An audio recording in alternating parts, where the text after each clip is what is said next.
Hello and welcome to the Doc Podcast. I'm your host, Dr. Mike DeLuke, and it's my mission to help you lead a happier, healthier, and more prosperous life, both personally and professionally.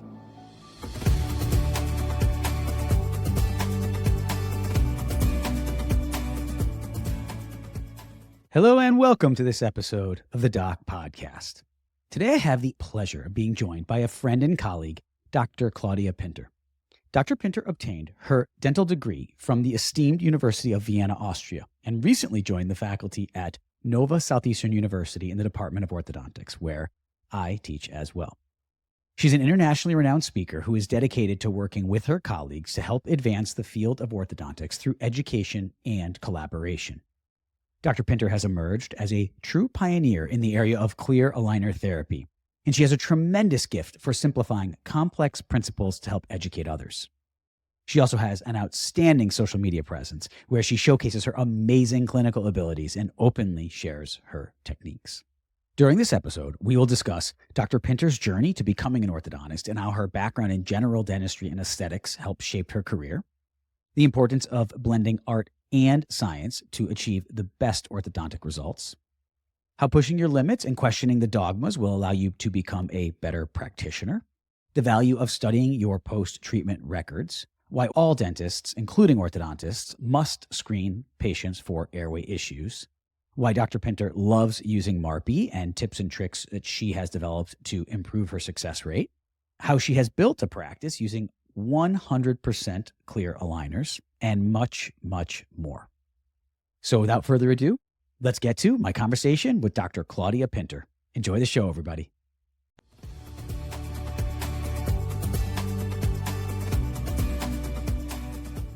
I have the pleasure of being joined by Dr. Claudia Pinter for today's show. Claudia, thanks so much for joining me. Thank you, Mike, for having me. You're welcome. We've gotten to know each other. It's been fun for me. We're fast friends here from our connection with Nova and a lot of things that we share, a lot of passion we share for the airway side of things, the transverse development side of things, and we will get into those much more throughout today's show. Before we do that, my audience knows that I love hearing people's stories, people's journeys. I always say everybody sees where we are today, and it's very hard for us to understand that that person wasn't always there, especially with social media, and we see things and we think, well, that's just the way they were. Well, you've been on quite a journey. You have quite a story. So if you wouldn't mind starting by going into a little more detail on that journey and that story, where you're from, how you came into the field of orthodontics, and what has led you down a path of being an amazing clinician as well as pursuing the education side of the profession. Thank you, Mike. Well, first of all, let me say this is exactly what I love about your podcast, that you introduce the person and you dive into their story. I was listening to the story of Mariana Evans, her podcast. I've always heard her name, but you introduced me to her without having me meet her. So that's a great opportunity and also to learn, So yeah, I'm from Austria. That's in Europe, often mixed up with Australia. So Austria, it's a small country. My journey, well, where should I start? Well, I always was fascinated with how the human body works. My father is a gynecologist, so we have a lot of doctors in the family. And whenever something was itching, I was asking him, why is this itching? And he could always explain the mechanisms, and that was super fascinating for me. And my sister did dentistry, and when I saw how much she had to study, I thought, I'm never going to be able to make So this is your older sister who was pursuing it at that time? Yes. So I wanted to do medicine, but then my parents said, my father being a gynecologist and baby come no matter what time of the day, they said, you might have a better life doing dentistry. And I thought, okay, I'm going to try. So yeah, at some point I was convinced I can do this. I can study medicine, and I was actually really good. I really enjoyed being at school. I always enjoyed being in education. And so after I graduated, I was working in a hospital. I was always seeing the emergency. Incisor chipped off. Yep. And I had to restore the incisal edges, and I really gave me pleasure to see how happy I'm able to smile again.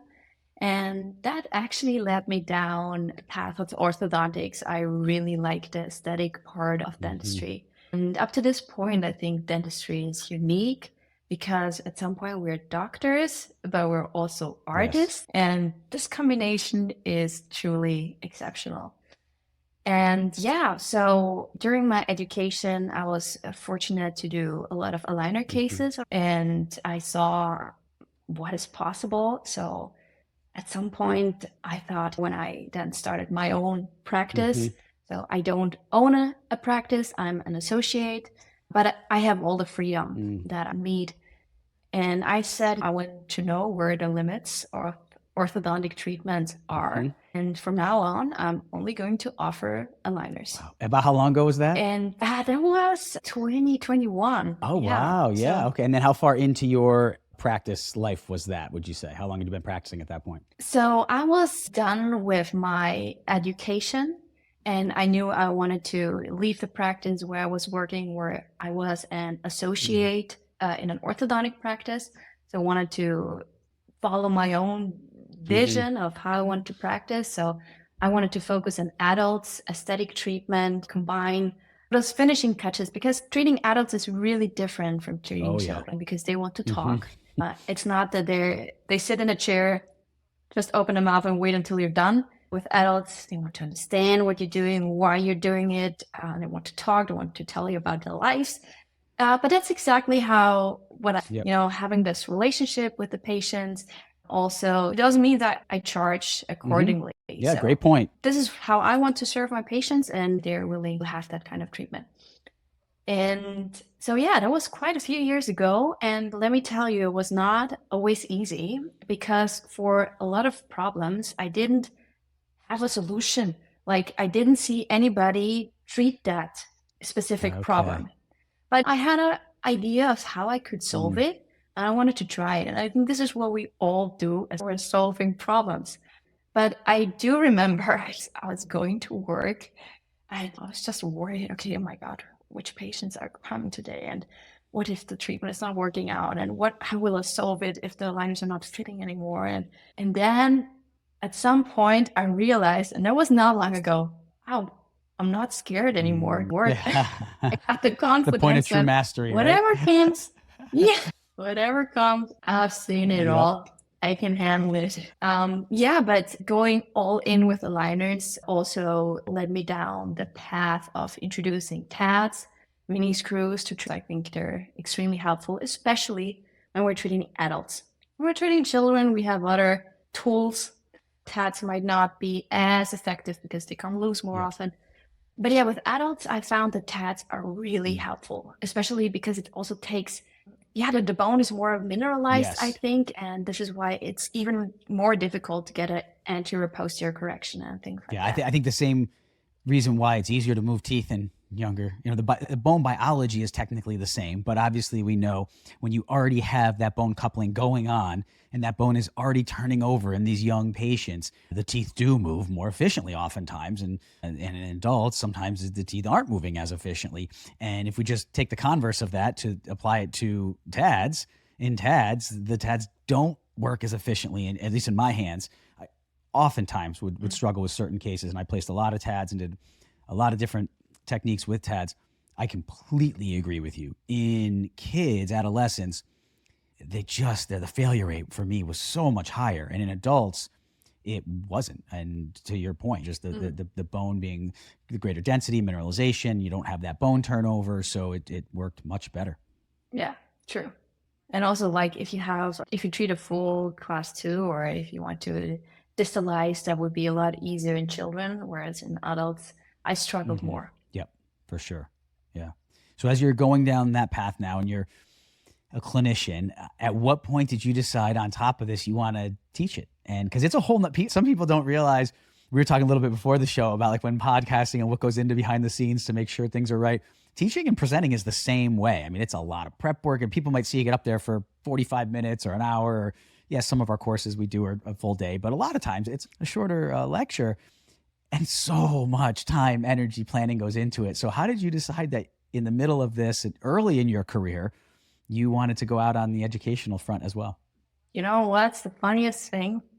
the first day at school when I was like 6 years old, first day in school, I promised myself, oh my God, I'm never going to be a teacher. Really? Because, Oh my God, you're so like, natural at it I and so saw, good at it. That shocks me. Yeah. because I saw all these other kids who were chatting and not paying respect to the teacher, and I mean, that was in Yeah. my time.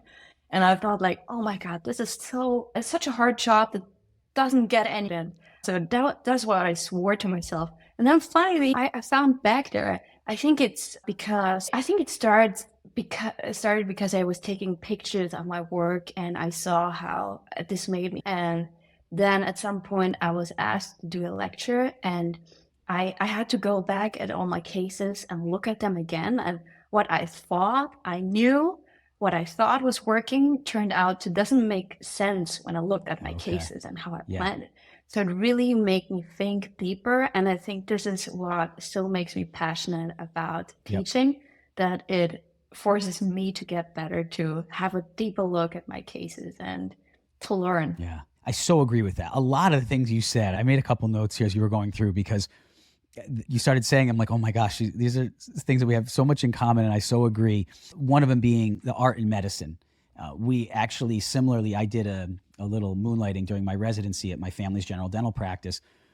And so I was doing restorative work, not ortho. And I ended up getting a lot of kind of non-emergent restorative cases that the docs in the practice who were very busy, they were things that were being put off, or they had to schedule the patient a little further out and the patient was anxious to get this done.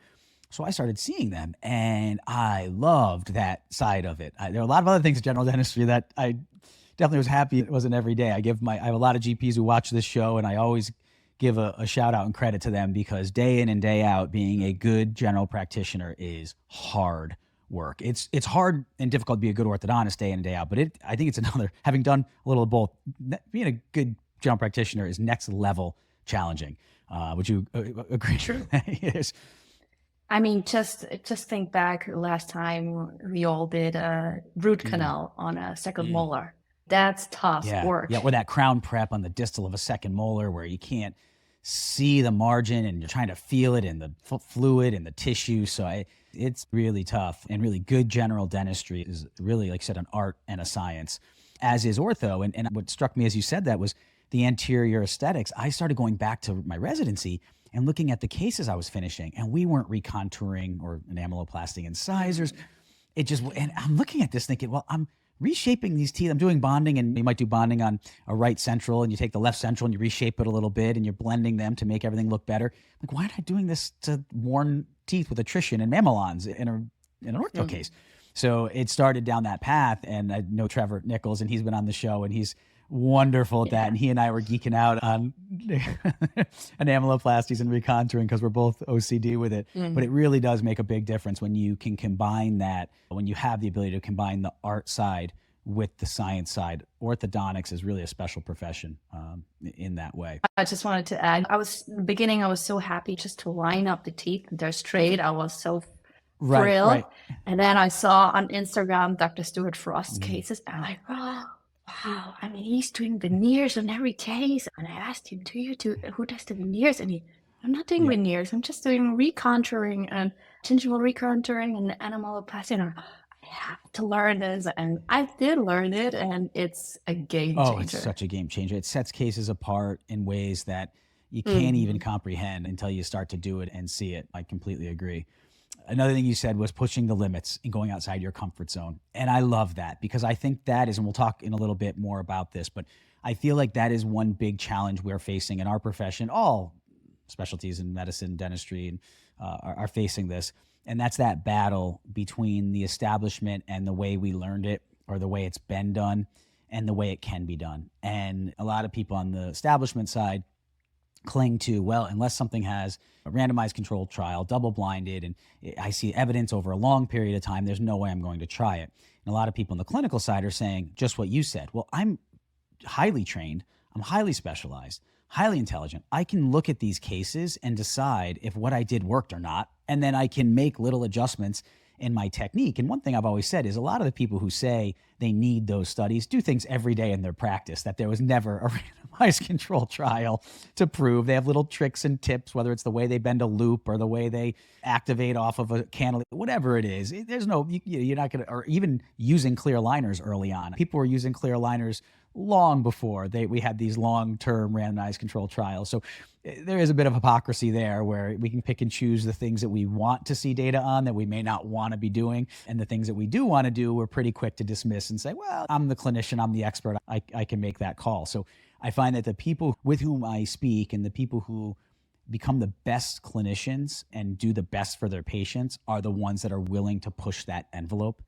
responsibly, only in a very strategic, educated way. And the other thing you said that ties into that, and it's something that I did and I tell all the residents all the time, you have to look at your final cases and look at where you started and where you finished and compare, because that's how I started to understand a lot of what was happening in my early treatment, good, bad, and indifferent. And when I started saying, well, I did that and I really don't, it really doesn't look that good after a year and a half with this type of expander or this type of approach or whatever I was doing.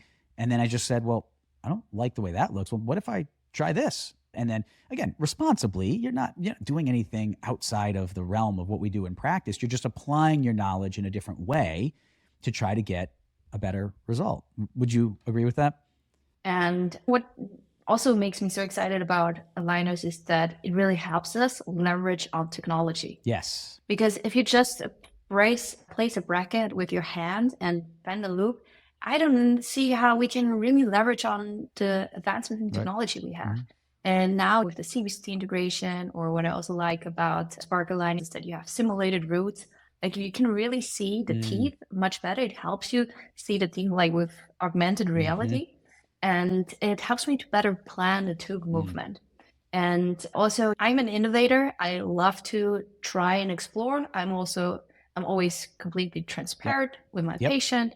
I say, this is a very advanced treatment. We might have, at the beginning, I told him we might have to go back to braces. I never had to. But yeah, I keep learning. I keep getting better. I keep seeing, okay, where I need to refine my strategies. And I think that's the way to go. In Spain, that's much more common that there are many orthodontic practices that don't offer braces anymore. Yes, that's pretty common in Spain. In Austria or in the more northern part of Europe, that's more like the exception.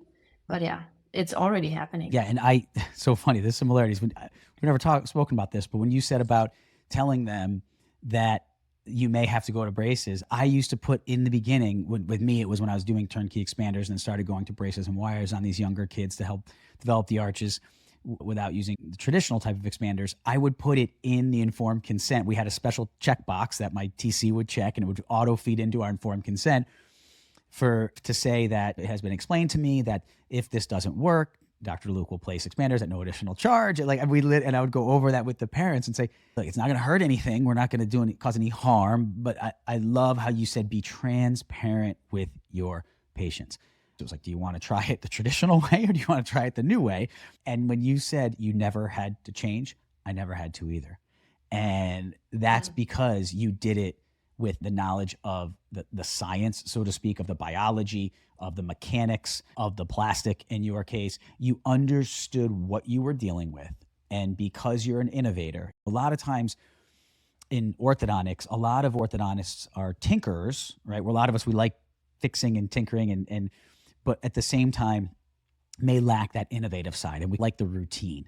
A lot of orthodontists get very comfortable with the routine, and that's not a criticism. It's just a reality. I mean, in life, we all have a routine of a lot of things, right? Whether it's the time of day we drink our coffee or the way we drive to work, and we like routine. And some people, if you tell them, no, you can't have your coffee at this time, you have to do it 2 hours later, or you have to drive to work through this route, even if it's going to get you there faster, we're resistant to that as humans. And I think that's a lot of it is, I use the word dogmatism a lot, but sometimes I think maybe more than being dogmatic, it's just being creatures of habit, right?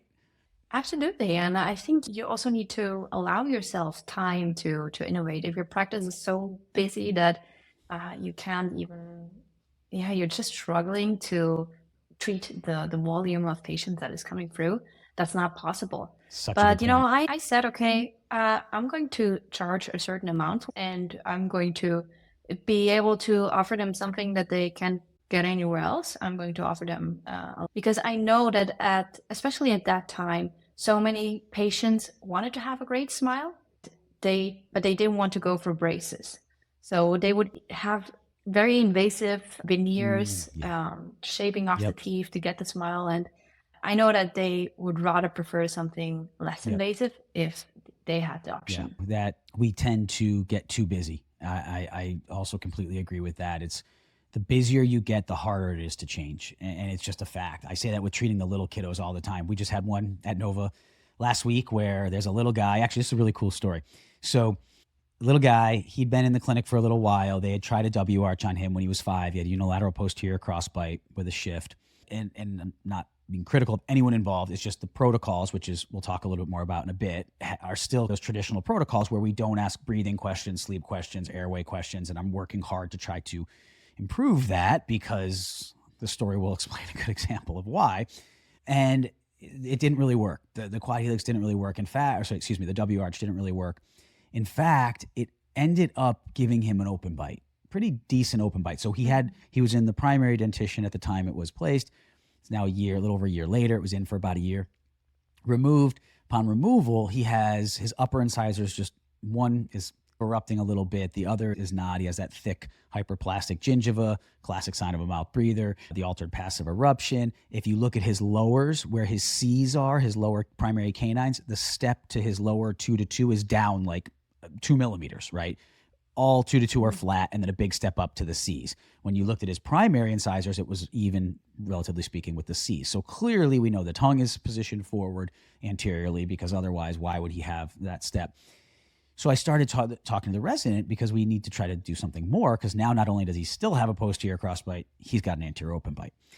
And he's 6. And Claudia, I looked at the picture of him and the eyes, these dark circles under this little guy's eyes. And again, it's not standard protocol now to take a cone beam. So we didn't have much other knowledge. And it's what we tend to do, right? We focus on the teeth. We were worried about the crossbite and the open bite, instead of why the heck this 6-year-old has a crossbite and an open bite, and why when we tried to fix it, it got worse. What is going on here?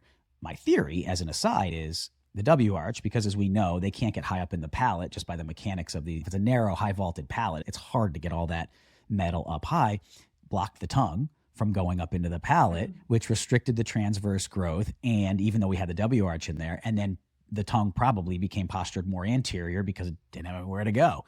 And because it turns out we ended up taking a cone beam, he has significant obstruction of his nasal passageways with turbinate hypertrophy. He had about 50% fluid in his maxillary sinuses. And they report no acute infection. So he's walking around with probably a chronic sinusitis of some level or chronic allergies leading to chronic allergic rhinitis. His adenoids were significantly obstructive. And his oropharyngeal space was restricted on the static image of the Ceph. You could see the tongue was postured posteriorly, and his tonsils are enlarged. And so the reason his tongue probably went forward when it couldn't go to the roof of his mouth at all was because the little guy can only breathe through his mouth. He can't get air through his nose. So he had to stick his tongue forward to oxygenate and stay alive. So we do a sleep questionnaire. We had a resident send a PSQ and comes back as positive as you can imagine for sleep disordered breathing. This little guy is suffering. He also has ADHD. He is on meds, which for those of you who don't know, it's essentially amphetamine speed that they're giving these little kiddos when they are diagnosed with this.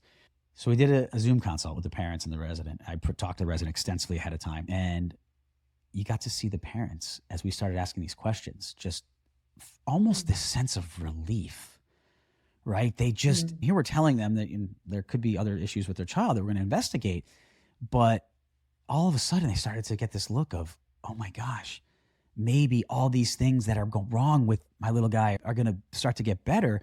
And again, not that correcting the transverse, which we need to do, is going to treat the airway, but our comprehensive diagnostic approach let us detect these other issues so we can get him to ENT, get him to allergy. It turns out he actually had an adenoidectomy prior. And I know a lot of people who say that adenoidectomy is the gold standard for sleep disordered breathing or obstructive apnea in kids. Well, if you look at the studies, I mean, that 2010 study from Bhattacharya is a huge one that shows, I think it was 27% of patients are successful years down the road when he looked at patients from 8 sleep centers across the US and Europe. It was like 578 patients, somewhere around there. And it was a really great study. So we know that it doesn't always work, right? So here this guy and you ask the parents, what did they say? Well, it helped at first, but after a little while, he started snoring again and he started mouth breathing again.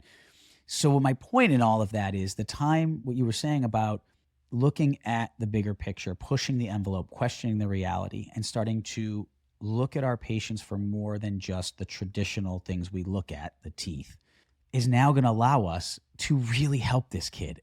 So that's why I'm so passionate about it, because we are able to do this. The flip side of that is it totally is disruptive to your day.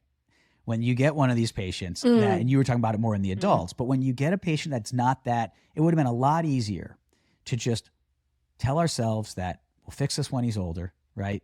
Try to let him mature, pull some teeth if that ends up happening, which probably would have had to down the road with the transverse deficiency and the crowding, and deal with him at a time when it fit in our practice instead of doing it at a time when it fit in his life. So I'd love to hear your thoughts about how you would advise our colleagues who deep down want to help these patients. I really don't believe there's colleagues out there who would say, I want that kid to suffer. I want that kid to not be helped and just go like he is and deal with the medication. I don't think any of us out there hear that and wish that on anybody. But yet we're very quick to say, well, there's nothing I can do about it.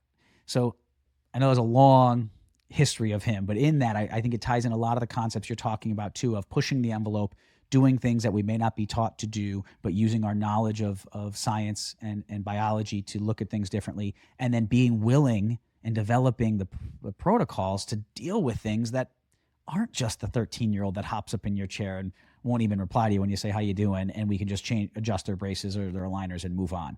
So how do we get our colleagues to see that we can do more than just in-out adjustment and be willing to disrupt our day with some of these patients? There is so much to say about this, Mike, but I'm so grateful that you keep spreading the word. And I'm also lecturing and interacting with the residents, and I can tell how much they appreciate everything that you teach. Thanks. And it really, I think it brings us back. It's actually just dentofacial orthopedics. So, and I think that often the orthopedics get lost along the way. It's just about moving the teeth, but we forget that we have a role to play in the jaw development. And I was wondering, like, I also was educated with the guideline, we treat a crossbite at the age of 8. Why? Is it because it fits better into our practice because the 8-year-olds are better to treat? Or is there a medical reason? And I think if the patient has a breathing issue, there is no reason to wait. And the bad thing is that people are not trained or not used to screen for breathing issues. I know there are some universities in the US and also in Europe that do that, but that's really the minority. And I think that should be the absolute standard. And I do agree that treating children can be unpredictable, especially if we do, for example, I just placed a bone-borne expander in a child because he had RPE before, but he still has nasal obstruction. And now we want to do some more expansion, but have just skeletal effects, not dental effects, rather reverse the dental side effects. And that was disruptive, but it was the right thing to do. So that's why I'm really so thankful for those pediatric dentists who do expansion and airway. I really admire them because they create a practice setting that works with children. And there are some great colleagues out there. And coming back to my little kid with the expander, even though I spent the whole morning just treating him, but then when the mother sent me a WhatsApp the same night or in the night after, we also did a tongue tie release. He's finally sleeping with his mouth closed. Like we didn't even expand yet. It's just that the expander was not sitting down all the way in the mouth, but it was just a bone-borne expander, a little Hyrex screw sitting right on the palate, allowed him to put the tongue up and the tongue tie release, and he was able to sleep with his mouth closed. And that's why I always say design matters. So it matters if we limit the space of the tongue. And Yes. yeah, all the Schwartz plates and things, they were great when we didn't have other solutions. But I'm a big fan of TAT-borne expanders to maximize the skeletal effects and not to limit the space of the tongue. Yeah, that was a lot. I'm just thinking again of your little boy. Yeah, we absolutely have to screen and make sure we do everything we can. And also, I was quite surprised about the debate of phase 1 treatment in the US. For me, that was so strange because you need to imagine phase 1 treatment was covered by the government in Austria and basically in Europe. So every single dentist would do it on almost every kid. I didn't know that. There's no debate. It's covered by the insurance, so people do it. Wow. And here it's such a debate whether to do first phase or do just phase 2 when they're grown up. I'm like, of course you do phase 1. I was really surprised by the debate. You might have just said the reason why there's the debate. And Dr.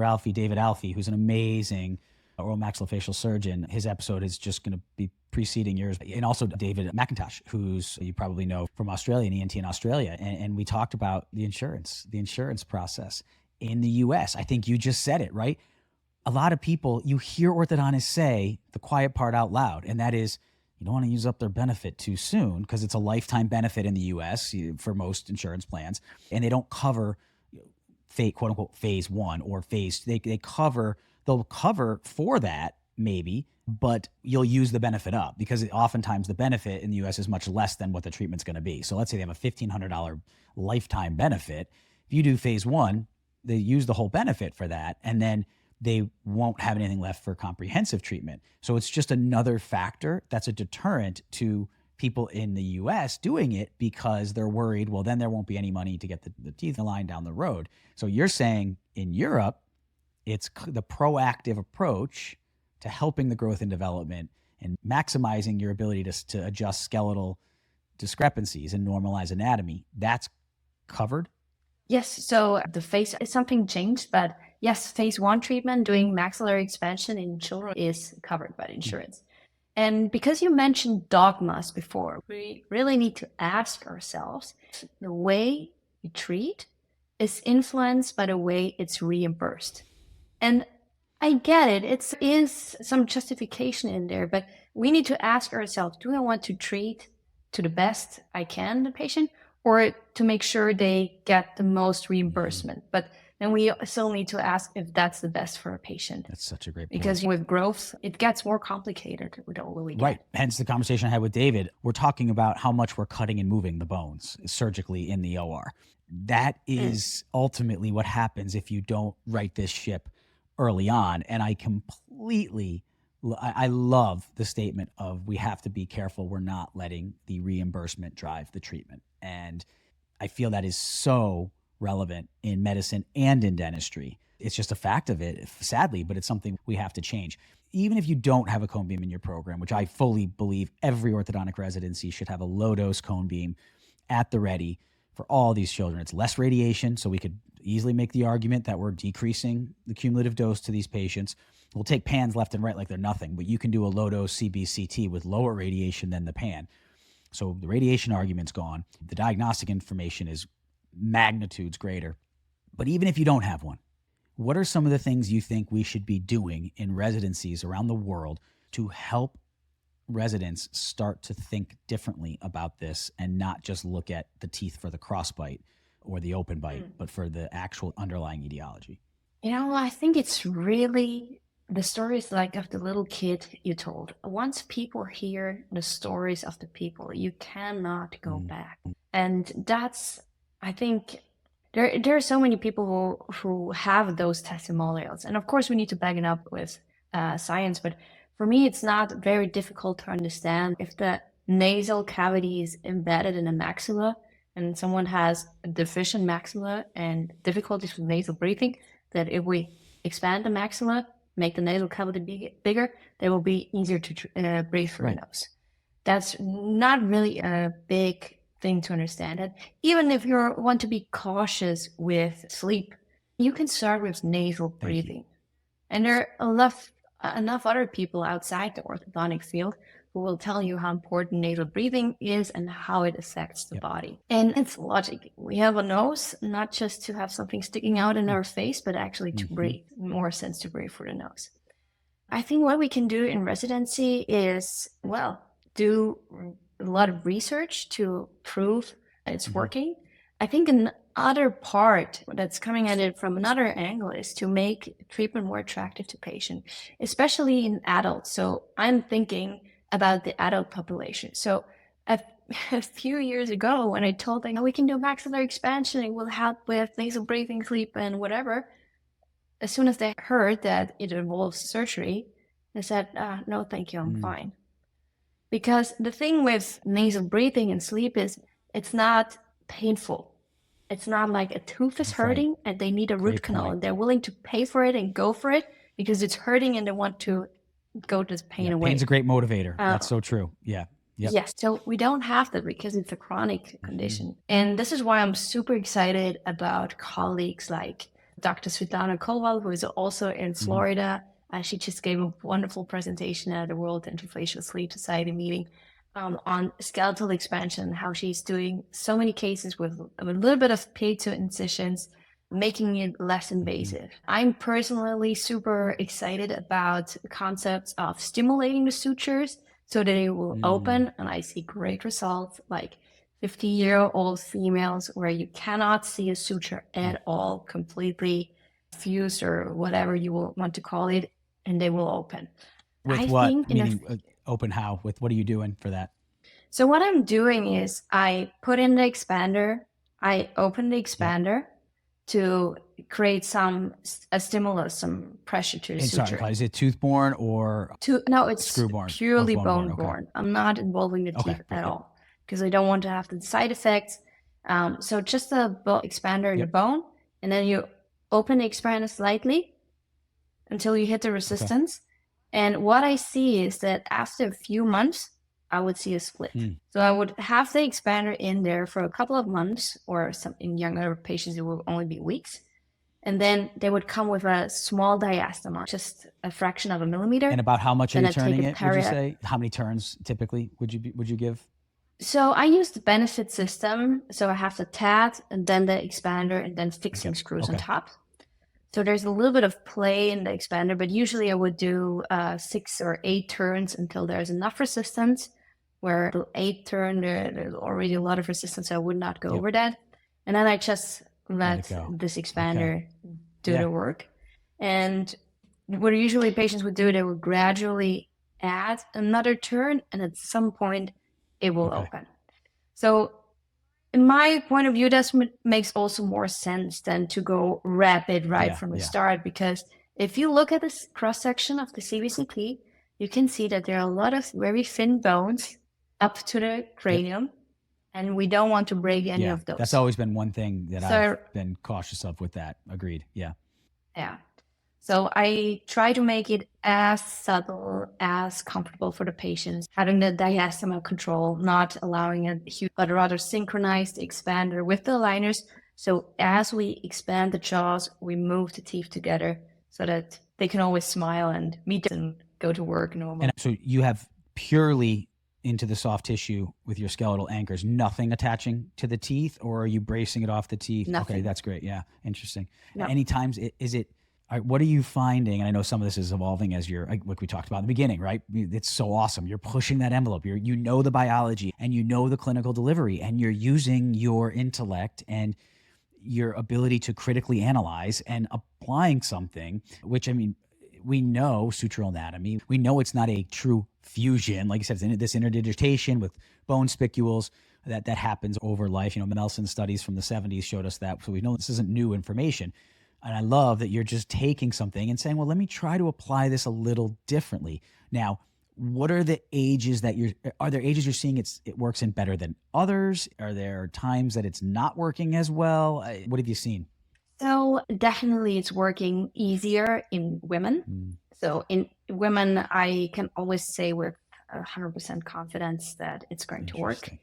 In male, I'm still testing where the limits are.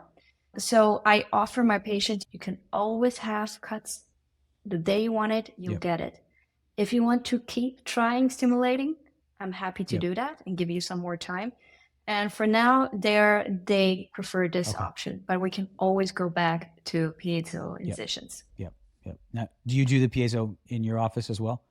Yes, I do it in my office. And so the crucial aspect is to have the screws anchored in solid bone. That means you need a custom made of screws, because especially in the palate, the paramedian to the suture, the bone is often paper thin. So just in a few patients, we have a bone height of 3 to 4 millimeters. In most patients, I just see, a very thin layer of bone. So you need to look somewhere else, for example, between the roots, or 2 screws always go into the anterior palate, because there we have the luxury of having good bone, enough bone. And how many screws do you typically, I know it varies, but what's it on average, about how many screws are you using? So I'm using 4 at the time. I try to, be as minimalist as possible. For now, that worked great. I haven't changed it so far. So also one of my mentors, Professor Benedict Wilmes, he's also having this concept expander on 4. He calls it the quad expander. So I don't think we need enough. It's not a matter of force. I'm not trying to go in there with a lot of force, trying to break something. I'm trying to stimulate. That's why I also think having 4 screws, place an area with a good bone, having good anchorage, that should be enough. But we will see. No, that's awesome. And then how long before you start tooth movement at that point? In your case, aligners, how long do you let it settle out? Obviously, once you get your transverse correction, I guess 2 parts to that question. One, once you get that initial separation, do you find you can get a lot more afterwards? Do you keep turning, or you get that and you're using that in the cases that might be all you need is the buildup of that 6 to 8 turns plus another turn or 2 the patient might be doing? In other words, what's the range you can keep going after you get that initial separation? Yeah, so that's what I've been working on also with Dr. Liu. He described the dome concept, which is brilliant, turning a high arch palate where the jaw doesn't breathe into a dome palate. And what we're now figuring out is the dome XD, so dome without the diastema. Usually in maxillary expansion, we create a sense. We're using purely bone-borne expanders, so no connections to the teeth. We can expand as slow as we want or as fast as we want. So we're applying a patient-specific expansion rate. In younger patients where the remodeling is faster, we can go for a faster expansion rate, like 2 to 3, let's say 3 turns a week. In a 50-year-old female, I want to go a little bit slower to not overload the bones, not overload anything. Then the expansion of the expander is synchronized with the aligners. So you need to imagine, as we're expanding the jaw, not rapid, but slow, patient-specific expansion rate, we use aligners on top of the teeth to move the teeth together. So we're moving them into the distraction site as we expand. Like that, we avoid diastema to open up. Interesting. And the bone's remodeling ahead of them. The PDL and the alveolar bone is remodeling ahead of them. You're not getting any compromise in mobility going into that sutural space. Of course, the teeth are moved rather rapidly, and there is some mobility, but patients don't. It's all physiologic. There's no issue. They can't bite a carrot on their front teeth, but they rather have that than a huge diastema. Yeah. And so what a lot of colleagues are afraid of, they see those CBCTs where there's a black that's what I was referring to. Exactly. Area between the teeth, because they go for rapid. So we don't see mineralized bone there. Doesn't mean that there's nothing. There's immature bone. The osteoid can still be there. But because I'm also expanding a lot slower than conventional protocols, when I take a CBCT, I see already mineralized bone bridges. So I didn't have any complication of no bony fill or some tissue rupture or anything. Because first of all, I'm not creating a cut. I'm distracting the bones and moving the teeth into the distraction space. So there's instantly physiologic backfilling going on as soon as you've started that separation. The body is starting to deposit the osteoid, lay down the formation for the formation of the new bone. And the way I would think about that, and this is, again, a great example of what we started talking about, using your, and I keep referring to, but it's so apparent in everything you're talking about and doing, you're using your knowledge to apply it responsibly in a way that pushes the envelope to get a better result. And if you think about it, Gene Roberts had tons of studies going way back in 70s about, I believe the 70s, about moving in 80s, moving into an extraction space, right? Moving into, well, we know we don't, if there's an extraction space in an adult, we don't say, like say they come in within a space of 4 millimeters and we want to protract that tooth. We don't say, well, I can't move it. There's no bone. We know there's a physiologic bone turnover from the PDL, which will put the bone down as we go. We're not extracting that tooth.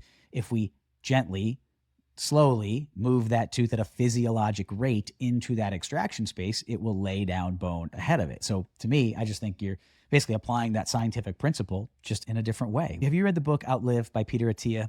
Not yet. You have to. Oh, Claudia, you have to. Yes. Okay. Oh my God, you'll love it. You will love it. So I've referenced it a bunch of times because I love how he talks about medicine 1.0, 2.0, 3.0. And essentially 1.0 is like the bloodletting, and they just were trying to do whatever they could do. 2.0 is when we started understanding more about surgery and medical outcomes and disease, but it's still where we are. We're still treating disease, right? We're not trying to actually get ahead of it and use our knowledge to prevent the disease. And he's calling for this move to medicine 3.0. And what he talks about is to really get to medicine 3.0. Up to this point, we've been held back by the need for this evidence-based information. What he says is we need to use, and this is exactly what you're doing, you're using evidence-informed decision-making. There's plenty of evidence to apply to everything you're doing and data. You're just compiling it all and you're applying it in a different way because of your creativity and your courage and your desire to always do better for your patients and improve your ability as a practitioner. And that gets back to what we were saying before. Some people, they just don't want to make those changes. They're not willing to take those risks. They're not willing to think outside the box there. So, which to me, I often say, I'm fine with that. Like, I'm not here to ever tell anybody how they have to practice or they need to do exactly what you're doing or what I'm doing. I just wish that some of the people who are so resistant to it weren't so critical of those who are pushing that ball down the field so much. You can continue to do you, find your comfort zone, but there's people like Claudia out there who are pushing this envelope and are doing amazing things and showing us that we can apply the knowledge we have in different ways. I totally agree. And I really think that surgery was good at one point, but we need to keep evolving. I'm not saying surgery is bad. I just want to push the envelope of creating treatments that I would also be happy to embrace. Yeah. And with maxillary expansion, it's so cool what the patients have to report. You know, in the middle of the treatment, they would say, oh, wow, you know, finally I can sleep with my mouth closed because my nasal breathing is better. And patients keep telling me, I've been told all my life that I have a deviated septum and I have to correct it. But, you know, now after the expansion, I can breathe so well, I don't need the correction anymore. And that's, I know a lot of people would say, oh, you're just taking, because they say the same thing to me when I talk about doing this with arch wires on young kids and developing the growth and the things I do. And they'll say, oh, it's empirical, you know, that's anecdotal. And I get that the plural of anecdote is not data. Fully get that, right? That doesn't mean that we're saying that this is the absolute only way you should approach these cases. What we're saying is change and progress always comes from the fringe. And it comes from people who are willing to take the knowledge and apply it a little differently. And that's all you're doing. And when you see your patients benefit, as you said before, how do you unsee that? How do you then say to that patient, I'm not going to help you, or I'm not going to, now I know a way I can actually make things better for you. And so why are we so willing to not acknowledge what we can do for these patients just because it makes our lives harder? Because what you're not saying, and for the laypersons listening to the show, which I have a lot that do, what Dr. Claudia is saying is she's putting screws up into the palate, into these patients, which means we have to anesthetize them. It's a whole different setup. You have to have the time. You have to have capabilities for hemostasis and all of the different things that happen with this. And then the patient education and the wound care. And not everyone is going to stay, and every screw or every expander is going to stay. So when the appliances don't stay in, what do you do? So these things can complicate your day. And because I think a lot of people will hear this and say, well, why isn't everybody doing this? Would you agree that's probably those two things are probably the main things. One, kind of fear of change and trying to do something that they don't view is the way to do it and the way they were taught, and then the complications that it brings to their day, which they just don't want. I think I think it's really they need to be exposed to what they are able to do for the patients, how they can help the patients, and then they're happy to learn, to educate themselves, and to do it. That's the feedback that I always get when I talk about how maxillary expansion relates to breathing and potentially sleep, that people say, wow, you really made me feel like a physician again. I don't want to be a tooth mover. I want to be a doctor for my patients. So I think it's just a matter of getting the word out there. That's why I'm super thankful for your podcast and all the work that the others are doing. And then it's a matter of learning, because moving bones in adults is not quite the same as moving teeth. Yeah, sure. There is a little bit more to it. And many of those patients also have my number, just to give them the comfort that whenever something's going on, they can text me, email me, and I will respond to them. And I'm super transparent also to my patients. I tell them, this is a very new technique. It's working really well, but we might encounter some limitations. And I tell them the limitations and the fallback to the plan. So I'm completely transparent. And listening to you speak, it's so funny. I don't plan these episodes to abut one another, but the episode, as I've referenced before with David Alfie, he's taken the surgical side and gone on here. I went on a journey on the early treatment side. You went on a journey on the adult treatment side, and he went on a journey on the surgical side as an oral surgeon doing orthognathics. And there's a fundamental principle that underlies everything all three of us did. And I keep saying it, but we used our knowledge and our ability to push the envelope responsibly and do better to get better outcomes for our patients. He's thinking about things differently. And it's so funny, Claudia, because he's facing the same blowback that you face, that I face, but we're all facing it from the same sort of dogmatic individuals who they just want that comfort. They don't want their patient to have their cell phone. I hate to say it like that, but we see in our online study groups, people are talking about how you can delegate your emergencies to your clinicians, your assistants more easily because you don't want to be bothered. And I give you tremendous credit for that, because not everybody wants that added responsibility. Not everybody wants that added time, which you're taking. So I just wish people would see that. I guess the way I would summarize that is things are changing, right? Things are changing. We have a lot of people like yourself, like David, that they're doers, they're smart, and they're thinking differently, and they're not going to settle for the status quo. And there's a lot of us now that are seeing this differently and saying, no, we're not going to sit back anymore and just be told that this is the way we have to do it. On the sleep side of things and the airway side, why do you think our profession is still so resistant? There's just an article in the AJODO.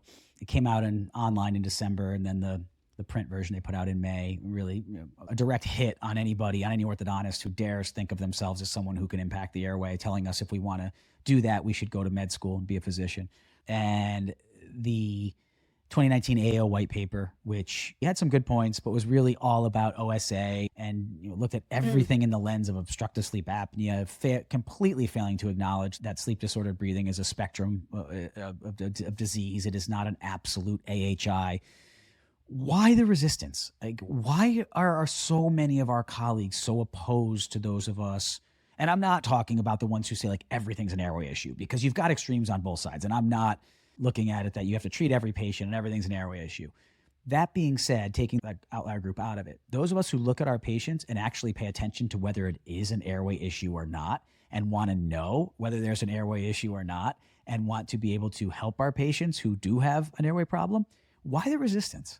Well, first of all, I think sleep is a very multidisciplinary concept, and we need to educate ourselves. But on the other hand, I think it's also very disruptive if we implemented it. Just to give you an example, I had a patient. She came only with a rotated lateral. Okay, that will be 20 aligners and done. I noticed that there was a slight deficiency in the maxilla, slight high-arch palate, so I just asked her a few questions. I asked her about nasal breathing, about snoring, about her sleep, and also about soreness. And she said, yes, I am sore in the morning, and it gets worse when I have a cold, when my nasal breathing is impaired, and I used to have a chronic cough. Like throat soreness? Throat soreness? Yes. So instead of just aligning that one lateral, I want to know if there's maybe upper airway resistance syndrome and potential acid reflux. So I sent her to other specialists. That means I'm not going to treat her for another 6 months or something. So I could make my life very easy and just treat what she wants me to treat. I choose, because I can't do otherwise now that I know how everything is interrelated, to ask her these questions and find out if she would benefit from a maxillary expansion to reduce nasal airflow resistance, and maybe potentially, if she has a silent reflux, help improve that. So it's extremely disruptive, and also it would completely change our treatment plans in many of the patients. We would need to consider how this affects the airway. Can we improve something? Can we potentially worsen something? And the thing is, Mike, that patients don't come to us to improve their breathing or their sleep. They come to us to align their teeth because this is what they know they can get from us. But this will change. Okay, people educate themselves, and knowledge is like omnipresent. And if we still want to be helping patients in the future, I think we must educate ourselves in how the jaws play a role in the airway and sleep, etc. If you just think, I mean, ChatGPT has been a phenomenon. It changed our world. It changed our lives. But imagine how it has been trained with all the text from the internet. And now it's so good, it can create better text than me. You know that all the aligner treatments that are being done worldwide are also fed into machine models that learn how to move teeth. So we will have a ChatGPT for orthodontics. That does not replace the orthodontist. I'm not saying that, but orthodontics, I think, will change. We will have a lot more support from AI. So this will give us, I think this will open up the space for us to focus on the medical aspect, focus on the medical aspect of our treatments. That's such a great, and this is what I'm hoping. That's such a great way to think of it. And I hadn't thought of it that way specifically, because so many orthodontists are so afraid that as technology grows, as AI grows, that we're going to become irrelevant, right? That no one's going to need us tooth straighteners around anymore because computers, AI, technology is going to do it for us. I love that you just looked at that, again, your way of thinking of things differently and pushing that envelope and saying, no, that's going to make it so we don't have to keep seeing 75 to 100 patients a day and adjusting every little thing in their mouth and being these little clock winders, right? And look at it as we now can use our ability, our knowledge, our training in craniofacial growth and development. We just might have to think about our profession a little differently. We've all gone through tremendous didactic training in the sciences and in medicine. Where I was at Stony Brook, we were in the med school for the first 2 years. I know that's the case in many schools. We just have to look at our profession a little differently. And the days of us just getting to just go in and just try to straighten teeth, as much as I'm not minimizing the benefit of that, some of that will get replaced by technology and AI.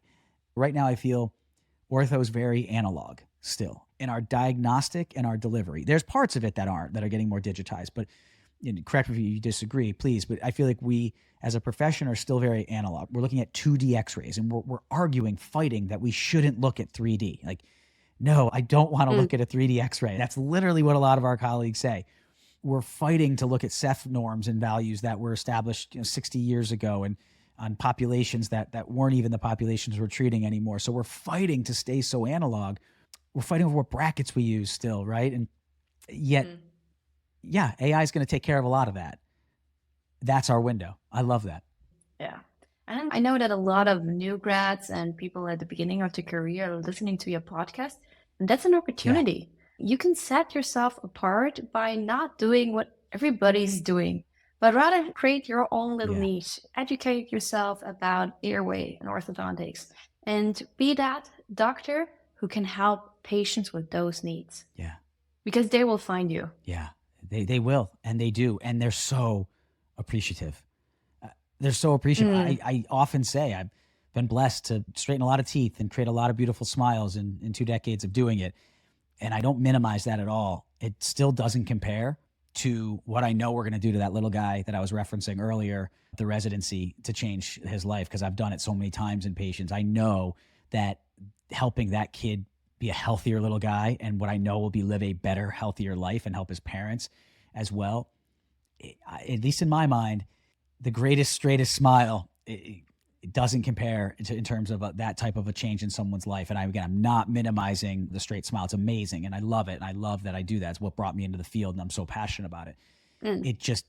It's not it. There's more we can do. Yeah. And that's also beautiful. Yeah, I agree. Last part on the wind up is, how do we help our colleagues see that? Do you think it's digital media like this? Do you think it's more of us going out there and presenting our work? And is it getting to the residents? Is it all the above? Like, how do we start to, what you just said so wonderfully, something that becomes more pervasive in our profession? I think everybody's doing their unique part. So a part for you, that would be the podcast. You spread the news, you interview people who are doing it. If I think of other colleagues, like let's say Svetlana, she's doing a lot of patient education on her Instagram. Where I see my part is to make it really comfortable for the patients. So when they know they need it, they are also happy to embrace that treatment, because there are a lot of limitations, especially in countries like Europe. They are very opposed to have surgery. So this is where I try to advance the treatment options.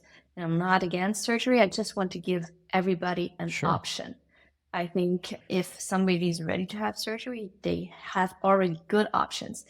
But I want to be able to provide some options for patients who are a little bit scared of that. A lot are. So, a lot are not interested. Yeah.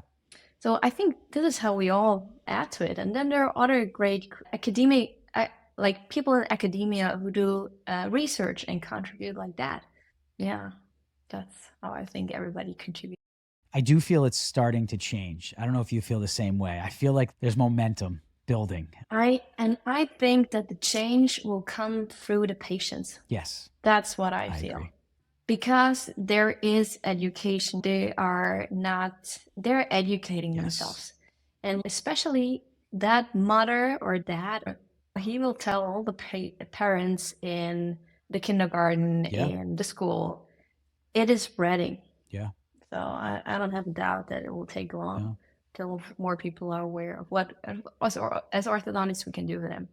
What do you think, Mike? I completely agree. I never advertised in my practice that I looked at Airway. Never. I never even talked about that outside of my patient base and my team. The parents did that for me.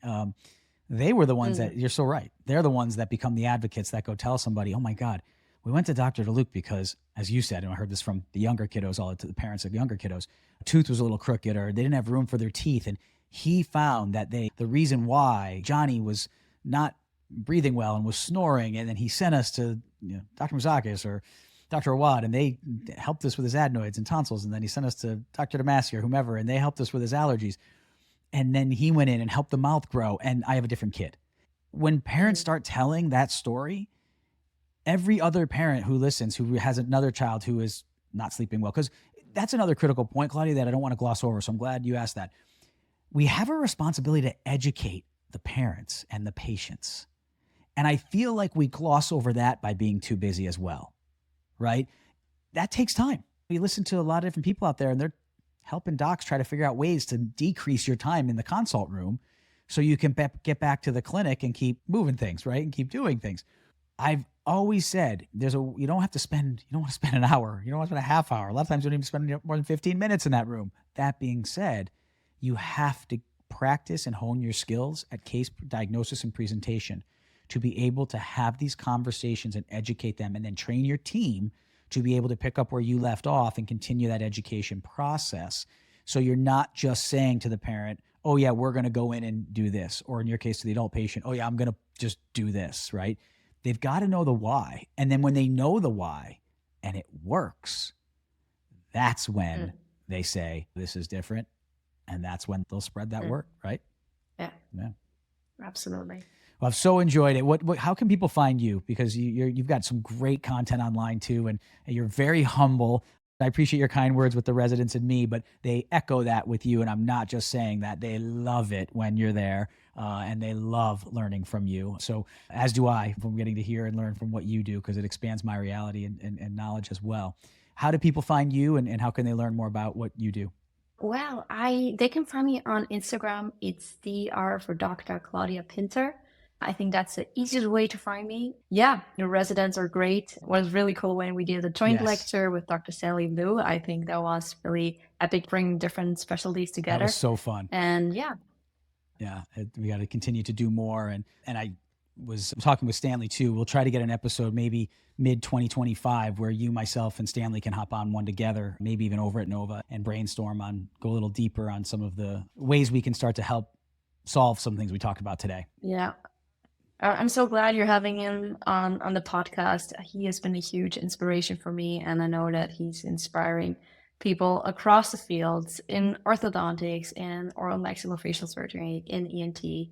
He's doing great academic work, so I guess this is another part where we add to the awareness.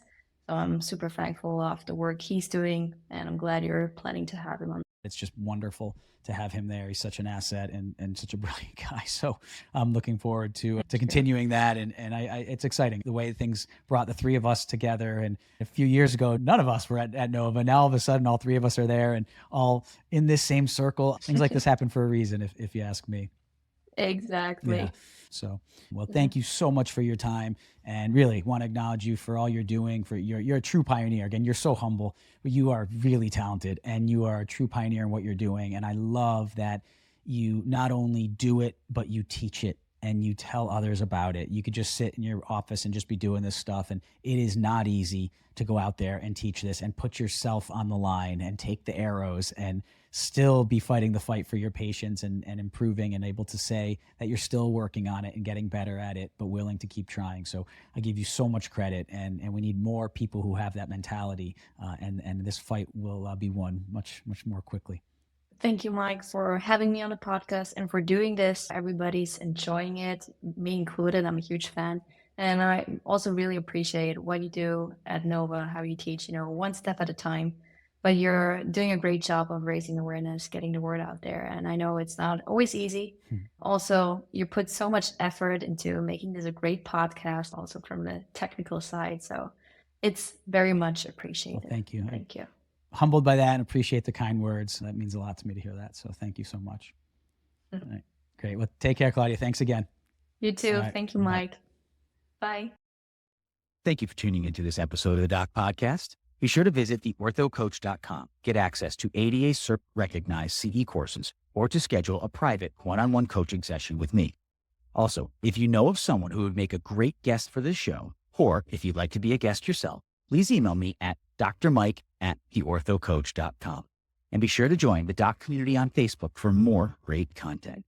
Thanks so much for listening. And always remember, you have been blessed with the ability to do amazing things.